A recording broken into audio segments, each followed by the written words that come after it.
Welcome to new TV Telugu. ఇప్పుడు AP top 10 చూద్దాం. గోదావరి మరోసారి ఉగ్రరూపం దాల్చింది. ధవళేశ్వరం ప్రాజెక్టుకు భారీగా వరద నీరు వస్తోంది. ప్రస్తుతం 13.75 అడుగులకు నీటి మట్టం చేరడంతో ధవళేశ్వరం వద్ద రెండో ప్రమాద హెచ్చరిక జారీ చేశారు. 13 లక్షల క్యూసెక్ల నీరు సముద్రంలోకి విడుదల చేస్తున్నారు.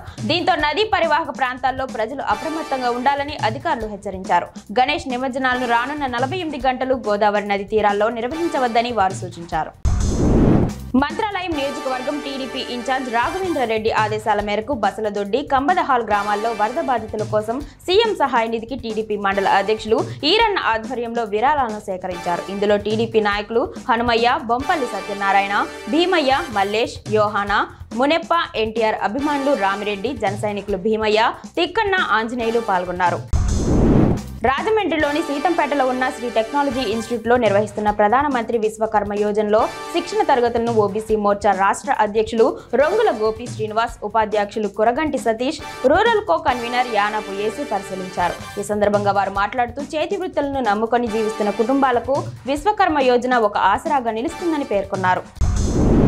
నెల్లూరు లంబోదర ఉత్సవ కమిటీ ఉట్టి కొట్టిన వారికి ₹1,00,000 ప్రకటించడంతో ఒక్కసారిగా ఉట్టి మహోత్సవానికి సంబంధించి పోటాపోటీ నెలకొంది. నెల్లూరు నగరంలో ఎక్కడా లేని విధంగా ఈ బహుమతిని ప్రకటించడం విశేషం. జరిగిన ఉట్టి మహోత్సవంలో పలువురు యువకులు ఉత్సాహంగా పాల్గొన్నారు. ₹1,00,000 గెలుపొందాలని లక్ష్యంతో వారు ఉట్టి కొట్టేందుకు ప్రయత్నించారు. అయితే ఎవరు కూడా ఈ బహుమతిని గెలుపొందలేకపోయారు. గోల్కొండ పోలీస్ స్టేషన్ వద్ద ఎస్ఐపి రామారావు ఆధ్వర్యంలో వాహనాల తనిఖీలు నిర్వహించారు. ఈ సందర్భంగా ఆయన మాట్లాడుతూ బైక్పై వెళ్తున్న వారు హెల్మెట్ తప్పనిసరి అని, కారుపై వెళ్తున్న వాహనదారులు సీట్ బెల్ట్ పెట్టుకోవాలన్నారు. అలాగే సంబంధిత వాహన రికార్డులు తమ వద్ద పెట్టుకోవాలని వాహనదారులకు సూచనలు చేశారు. ఈ కార్యక్రమంలో ఏఎస్ఐ దేవుడు, పోలీస్ సిబ్బంది పాల్గొన్నారు.